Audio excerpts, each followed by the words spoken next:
स्वागत है प्यारे बच्चों आप सभी का आपकी हिंदी व्याकरण की कक्षा में। तो आइए शुरू करते हैं कक्षा 8 की स्वर्णिम हिंदी व्याकरण बाय कोरल पब्लिशर्स। तो आज हम पढ़ेंगे पाठ 9 और पाठ का नाम है संज्ञा। निम्नलिखित शब्दों पर ध्यान दें। आप इन शब्दों को ध्यान से पढ़ेंगे। कार्तिक, कुशल व अनमोल छुट्टियों में मसूरी गए। उन्होंने अपने कुत्ते को लता के यहाँ भिजवा दिया। वहां उन्होंने भांति भांति के खिलौने खरीदे। कैंपटी फॉल व झील की सैर के पश्चात वे माल रोड भी गए। सड़क पर किसी का पर्स पड़ा मिला, परंतु उन्होंने ईमानदारी दिखाते हुए उसे लौटा दिया। चित्र देखिए, छुट्टियों में मसूरी अपनी छुट्टियां बिताने गए बच्चे। अब बच्चों, उपयुक्त अनुच्छेद में आए व्यक्तियों व पशु के नाम कौन कौन से हैं? इसमें व्यक्ति और पशुओं के नाम कार्तिक, कुशल, अनमोल, लता, कुत्ता, ये हैं व्यक्ति और पशु के नाम। स्थानों के नाम कौन कौन से आए इसमें? मंसूरी, कैंपटी फॉल, झील, माल रोड। वस्तुओं के नाम कौन से थे? खिलौने, पर्स, और भाव के नाम ईमानदारी। ये सभी शब्द संज्ञा कहलाते हैं। अर्थात अभी जो हमने अनुच्छेद पढ़ा उसमें हमने कुछ व्यक्तियों के नाम, कुछ पशुओं के नाम, कुछ जगहों के नाम, स्थानों के नाम और कुछ भाव के नाम, ये सब पढ़े हमने। अब ये सभी शब्द क्या कहलाते हैं? संज्ञा। किसी वस्तु, व्यक्ति, स्थान, अवस्था, गुण अथवा भाव का बोध कराने वाले शब्द संज्ञा कहलाते हैं। जो शब्द इन सभी चीजों का बोध कराते हैं उन्हें हम कहते हैं संज्ञा। जैसे स्थान। अब स्थान चेन्नई, दिल्ली आदि बहुत अलग अलग स्थान हैं। प्राणी, अध्यापक, बच्चा, कबूतर आदि। वस्तु, मेज, कुर्सी आदि। भाव क्या है? घृणा, प्रेम, शत्रुता आदि। संज्ञा के भेद। अब कितने भेद हैं संज्ञा के? देखिए, व्यक्तिवाचक संज्ञा, जातिवाचक संज्ञा, भाववाचक संज्ञा, समुदायवाचक संज्ञा और द्रव्यवाचक संज्ञा। तो संज्ञा के कितने भेद हैं? 5 भेद। आइए पढ़ते हैं। व्यक्तिवाचक संज्ञा किसे कहते हैं? किसी विशेष व्यक्ति, वस्तु या स्थान का बोध कराने वाले शब्द व्यक्तिवाचक संज्ञा कहलाते हैं। जिन शब्दों से किसी विशेष व्यक्ति, वस्तु या स्थान का बोध हो वे कहलाते हैं व्यक्तिवाचक संज्ञा। अब उदाहरण देखते हैं। हमारा भारत एक विशाल देश है। अब भारत किसी स्थान का नाम। प्रेमचंद के उपन्यासों की बात ही निराली है। किसी व्यक्ति का नाम प्रेमचंद। तुम्हें गीता अवश्य पढ़नी चाहिए। गीता भी नाम। अगला आता है जातिवाचक संज्ञा। जिस संज्ञा शब्द से किसी संपूर्ण जाति का बोध हो उसे जातिवाचक संज्ञा कहते हैं। जैसे कार्यक्रम में कवि भी उपस्थित थे। अब यहां देखिए, कवि, किसी कवि का नाम नहीं दिया गया है। कवि का मतलब संपूर्ण जाति का बोध हो रहा है कि जितने भी कवि हैं वो सभी कवि में ही आएंगे, उनको कवि ही कहा जाएगा। कबूतर ने अपना घोंसला बनाया। कबूतर, जो भी कबूतर हैं, जितने भी कबूतर हैं, कबूतर ही कहेंगे उनको। संपूर्ण जाति का बोध करा रहा है। लेखक सदा एकांत चाहता है। मनुष्य को दयालु बनना चाहिए। यहाँ किसी भी व्यक्ति विशेष का नाम नहीं आया। भाववाचक संज्ञा। जो संज्ञा शब्द किसी वस्तु, व्यक्ति के गुण, दोष, भाव, दशा, अवस्था व स्वभाव आदि का बोध कराएं उन्हें भाववाचक संज्ञा कहते हैं। किसी भी व्यक्ति या वस्तु के गुण, दोष, भाव, दशा, इन सब का बोध कराते हैं वे होते हैं भाववाचक संज्ञा। आपस में शत्रुता त्याग दो। योद्धा ने बहादुरी से काम किया। महाराज का पांडित्य देखते ही बनता था। ठीक है बच्चों, अब यहाँ पे भाव आ रहा है। बहादुरी कैसा था? बहादुरी दिखाया वहां पे। पांडित्य, शत्रुता, ये सभी भाववाचक संज्ञा। अगला आता है समुदायवाचक संज्ञा। समूह या समुदाय का बोध कराने वाली संज्ञाएं समुदायवाचक संज्ञा कहलाती है। जैसे आजकल शहर में नाटक मंडली आई हुई है। अध्यापक के आते ही कक्षा में शांति छा गई। पुलिस की लाठी ने भीड़ को तितर-बितर कर दिया।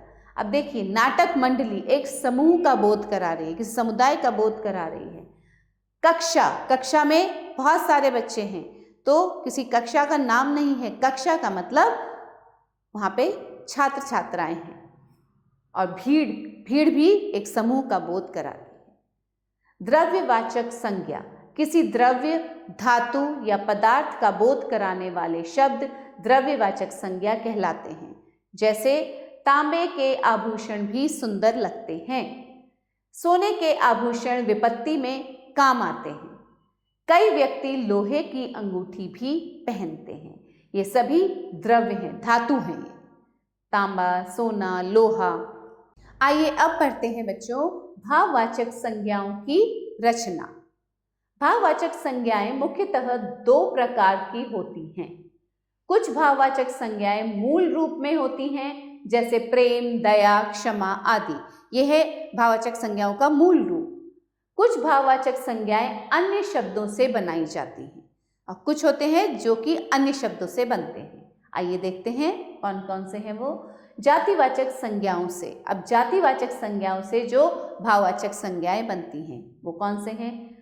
अतिथि, आतिथ्य, गौरव, गुरुत्व, पशु, पशुत्व, धन, धनी, पंडित, पांडित्य, मनुष्य, मनुष्यता, गुरु, गुरुत्व, गौरव, लड़का, लड़कपन, कवि, कवित्व, ठग, ठगी, बच्चा, बचपन, पुरुष, पौरुष, विद्वान, विद्वता, नेता, नेतृत्व, भक्त, भक्ति, शिष्य, शिष्यत्व। तो बच्चों ये थे कुछ भाववाचक संज्ञाएं जो कि जातिवाचक संज्ञाओं से बनती हैं। अब आता है वो भाववाचक संज्ञाएं जो सर्वनामों से बनती हैं। अब यहाँ देखिए सर्वनाम से कैसे भाववाचक संज्ञा बना। अपना, अपनापन, मम, ममत्व, सर्व, सर्वस्व, पराया, परायापन, अहं, अहंकार, स्व, स्वत्व, लड़का, लड़कपन, निज, निजत्व। अब विशेषणों से कैसे बनते हैं भाववाचक संज्ञाएं। महान, महानता, गहरा, गहराई, भूखा, भूख, नीला, नीलिमा, निपुण, निपुणता, गरीब, गरीबी, बड़ा, बड़ाई, मधुर, माधुर्य, उदार, उदारता, शांत, शांति, घनिष्ठ, घनिष्ठता, सुगम, सुगमता, लाल, लालिमा, खट्टा, खटास। अब देखें क्रियाओं से कैसे बनते हैं भाववाचक संज्ञाएं। हारना, हार, कामना, कमाई, खेलना, खेल, गिरना, गिरावट, चुनना, चुनाव, सोचना, सोच, हंसना, हंसी, मारना, मार, रोपना, रोपण, लड़ना, लड़ाई, मुस्काना, मुस्कान, भूलना, भूल। अवयवों से भाववाचक संज्ञा। कम, कमी, वापस, वापसी, देर, देरी, मना, मनाही, समीप, समीपता, दूर, दूरी, निकट, निकटता, आगे, आगा, पीछे, पीछा, ऊपर, ऊपरी, शीघ्र, शीघ्रता, देर, देरी। आइए अब करते हैं अभ्यास। देखें आपने क्या सीखा।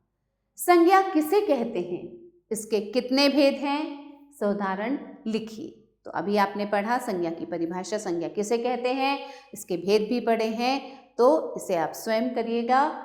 निम्नलिखित शब्दों से भाववाचक संज्ञाएं बनाइए। अब इन शब्दों से हमें भाववाचक संज्ञाएं बनानी है। बीमार, बीमार से क्या बनेगा, बीमारी, बीमार, बीमारी। उत्सुक, उत्सुकता, उत्सुक, उत्सुकता। वीर, वीरता, वीर, वीरता। असावधान, असावधानी, असावधान, असावधानी। लड़का, लड़कपन, लड़का, लड़कपन। अकेला, अकेलापन, अकेला, अकेलापन। ठीक है। निम्नलिखित अवतरणों से व्यक्तिवाचक, जातिवाचक व भाववाचक संज्ञाएं छांटिए। इस अवतरण, ये 2 अवतरण आपको दिए गए हैं, इन्हें पढ़ना है। इसमें से हमें विभिन्न जो संज्ञाएं हैं वो छांटनी है। आजाद ने सुखदेव राज को भाग जाने का आदेश दिया और स्वयं पुलिस का सामना करने के लिए जामुन के पेड़ की आड़ में खड़े हो गए।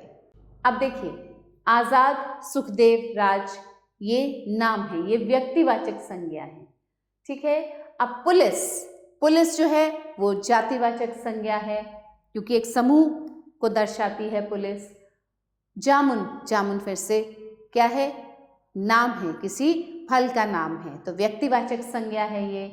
आजाद के पास हमेशा काफी गोलियां रहती थी, जिनका इस अवसर पर उन्होंने खूब उपयोग किया। आजाद व्यक्तिवाचक संज्ञा। सांझ को हम लोग एक साथ बैठे तो गांधी जी के मन में एकाएक विचार आया और वे मुझे कहने लगे, शंकरलाल, हमने यहाँ आकर भूल की है। अब गांधी जी व्यक्तिवाचक संज्ञा, शंकरलाल व्यक्तिवाचक संज्ञा। मुझे सुपरिंटेंडेंट से मिलकर बातें करनी हैं, आप उन्हें सूचित कर दें। गांधी जी की ये बातें सुनकर मुझे आश्चर्य भी हुआ और खेद भी। सुपरिंटेंडेंट जातिवाचक संज्ञा और गांधी जी व्यक्तिवाचक संज्ञा, आश्चर्य भाव है ये, तो भाववाचक संज्ञा, और खेद भी भाववाचक संज्ञा है, ठीक है। अब बच्चों, स्कूल के साथ जुड़े 8 संज्ञा शब्द लिखिए। आप लोग अपने स्कूल जाते हैं, आपके विद्यालय में जब आप जाते हैं तो वहाँ कौन कौन सी चीज़ें हैं, व्यक्ति, वस्तु, स्थान, यही तो होते हैं संज्ञा के अंतर्गत। तो स्कूल में जो जो भी चीज़ें आपके हैं उनका यहाँ वर्णन कीजिए, नाम लिखिएगा। यहाँ आपको संज्ञा शब्द लिखने हैं। तो स्कूल में जब आप जाते हैं तो क्या होती है, वहाँ कुर्सी होती है ना, मेज भी होती है। अब बाकी जितनी भी चीज़ें आपके स्कूल में हैं उन संज्ञा शब्दों को यहाँ आप स्वयं लिखेंगे, ठीक है बच्चों। सही विकल्प चुनकर वाक्य पूरे कीजिए। संज्ञा के भेद होते हैं 4, 5, 2, 10। संज्ञा के 5 भेद होते हैं।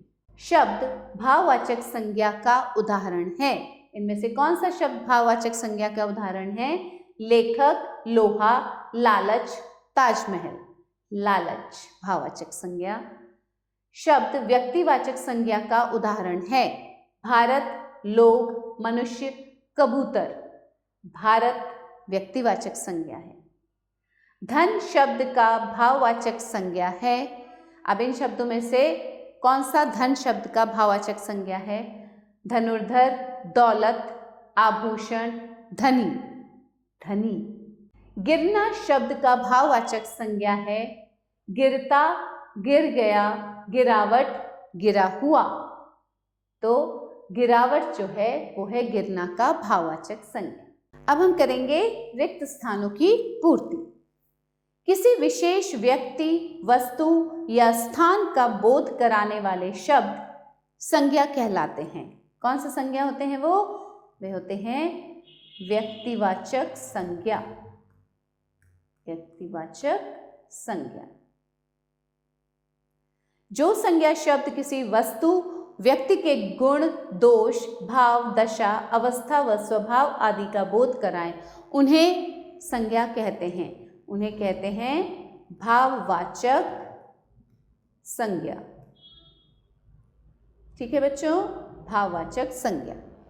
समूह या समुदाय का बोध कराने वाली संज्ञाएं संज्ञा कहलाती हैं। ये होती हैं समुदायवाचक संज्ञा। समुदायवाचक संज्ञा।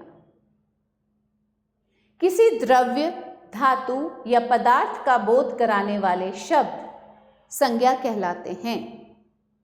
इन्हें कहते हैं द्रव्यवाचक संज्ञा, द्रव्यवाचक संज्ञा।